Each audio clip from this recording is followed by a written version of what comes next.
Kkooti enkulu Embarara egobye omusango gw'ebyokulonda ogwali gwawaabwe eyali avuganya ku kifo ky'omubaka wa Paalamenti wa Igara East Michael Mawanda eyali awakanya ebyava mu kulonda ng'ayagala kkooti esazeemu obuwanguzi bwa Andrew Marshall. Omusango guno gwe gukomekkereza emisango gyonna egyali gyawaabwa Embarara egyekuusa ku kulonda wabula nga bonna abaawaaba tewali yadde n'omu eyawangudde omusango. Mawanda Michael yasooka n'awangulwa omusango guno mu kkooti ento naye teyamatira nsala ya kkooti kwe kujulira mu kkooti enkulu gye gumumeggedde. Mawanda yategeezezza kkooti nti Andrew Marshall yagulirira abalonzi era n'akyusakyusa ebyava mu kulonda okusobola okuwangula akalulu kano wabula kkooti egambye nti talina bujulizi bumala kukakasa by'ayogera.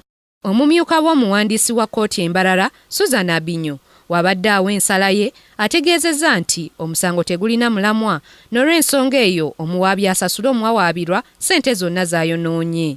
Mawanda era takkiriziganyizza na nsalawo ya kkooti wabula munne gw'avuganya naye Andrew Marshall abadde musanyufu bya nsusso.